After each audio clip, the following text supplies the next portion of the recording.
Now, days after a Kashmiri pandit was shot dead by terrorists in Jammu and Kashmir's Shopian, two non-locals from Uttar Pradesh's Kannauj were killed yesterday night in a targeted grenade attack by militants in the Harmain area of the district. Now, this is alarming information about another attack on Hindus in the valley, and what we know is that this is taking place days after a Kashmiri pandit was shot dead. So this is highly significant because these are continuous attacks against Hindus in the valley. I'm crossing over to my colleague Tejinder to get us more details. Tejinder, what details can you give us about the two non-locals who have been shot? Yes, you see, as you rightly pointed out, that targeted killings in Kashmir does not seem to be stopped. Just 2 days ago, a Kashmiri pandit identified as Puran Krishan Bhatt was shot down by terrorists inside his house, inside his residential lawn in South Kashmir, Shopian district. And now once again, terrorists have targeted non-locals. Two non-local Hindus identified as Manish Kumar and Ram Sagar, both residents of Kannauj in Uttar Pradesh, have been killed by the terrorists. As per police sources, both the non-locals who were working as laborers in the Harman village of Shopian, South Kashmir, Shopian district, they were sleeping inside their accommodation when a hybrid terrorist entered the area and threw a grenade on them. Both these non-locals, those, as I mentioned, have been identified as Manish Kumar and Ram Sagar. They were critically injured. However, before they could be shifted to the hospital, they succumbed to their injuries. A hybrid terrorist associated with the Lashkar-e-Toiba terror outfit identified as Imran Bashir Ganai. He's also a resident of Harman area of Shopian. He was the one who lobbed the grenade in which both of these non-locals they died, has been arrested, and right now the entire area is under cordon because security forces believe that there could be presence of more terrorists in the area who are responsible for these target killings. So it seems that these type of target killings has no end in sight in Kashmir Valley. If you remember, after the killing of Puran Krishan Bhatt, the entire Kashmir Valley erupted in protest against these killings. We saw candlelight march being held in almost every single district of Kashmir Valley. Yesterday, we saw that some of the locals, they gathered outside the Hurriyat Conference office in Srinagar. They protested there. They broke the board of the Hurriyat Conference. They wrote India on the main gate of the Hurriyat Conference office. So it clearly shows that people across Kashmir Valley, they are fed up with this mindless violence, with mindless killing of innocent civilians, and they are holding protest against these killings. Yes. All right, now, Tejinder, I want you to stay with us because we also have our J&K Bureau Chief, Mufti Islah, joining us. Mufti, can you tell us about what action the administration in J&K is really taking to quell these attacks?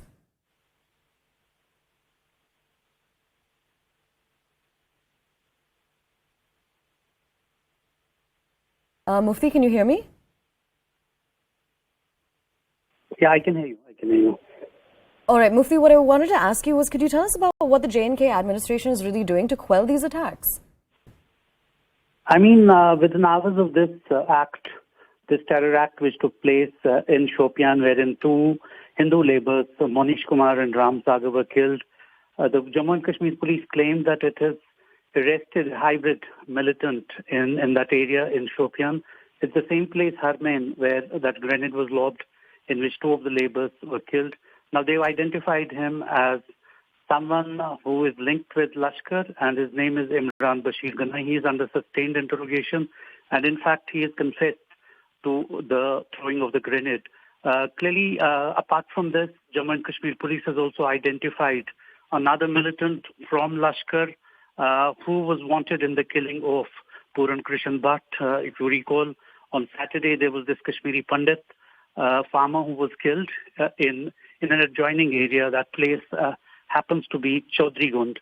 So all in all, police really developing information about the assassins and really going after them. Having said that, police have said already that there's zero tolerance to these targeted killings, and they have in the past also, eliminated a lot of militants who are hybrid militants. Hybrid militants are those militants who are not listed, and they escape the radar of the police because they kind of live double lives. In the day, they are anybody, farmers, civilians, shopkeepers, school-going kids, and in the night, they have these terror acts based on what their masterminds tell. So clearly, police really saying that, well, we will hunt down the militants who are responsible for these assassination attempts, these targeted killings. They've done it in the past, and one expects that they will pursue these killers. All right, Mufti and Tejinder, I want you to stay with us because we're getting some big breaking news on this story, in fact.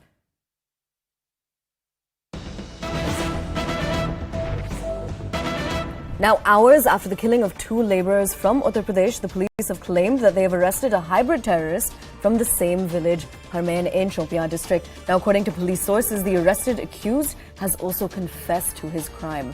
Now, to get us more details on this, I'm going to be crossing back over to our J&K Bureau Chief, Mufti Islah. So, Mufti, essentially what you were telling us about a hybrid terrorist being arrested, and essentially now what we know is that the arrested accused has also confessed to the crime. Tell us more about the hybrid terrorist, his involvement with terror agencies. Look, I told you that terror people who enact these terrorist kind of acts are now increasingly the hybrid militants. And hybrid militants are one who don't come on the radar of the police. They're not listed. There are 2 different kinds of militants. One is the listed militants who police as well as agencies know that this person has joined a militancy from this state and his background is like this. Now, hybrid militancy is a term which is coined by police, and in fact, these militants, as I said, they live kind of double lives. They mill in the day with the local population, and during the acts of, terror acts, which in fact their masterminds tell them, they go and commit these crimes. And clearly, these are people who police doesn't know. They have no information about their background or when did they enter militancy. And it becomes all the way very difficult for police to really go after them. After developing information and after, questioning a lot of other modules, they come to know that this person has become a militant. So it takes generally a time. Like yesterday, when police started working very hard on this particular case in which 2 laborers were killed in Harmain area of Shopian, they developed this information that there was one person linked with Lashkar whose name was Imran Bashir Ganai. He was from the same village, and they came to know that he had actually lobbed the grenade, and based on that information, they zeroed in on his house and, in fact, arrested him. Now he's being put to sustained interrogation. He's already, according to police, said that he was the one who threw the grenade, and eventually in which these 2 non-local Hindu laborers were killed. All in all, as I said, that it becomes increasingly difficult for police to detect this. But as they say that, law ultimately catches up. And clearly in this case, this thing has happened. What he is going to tell the police about other modules is how now police will go after, related modules who wanted in assassination or targeted killings that we've seen in the spate of a couple of years, because this hybrid militancy is something which is a huge challenge for the police. And we've talked at length about this in the past too. All right, Mufti, but what I also do want to know, all right, sorry.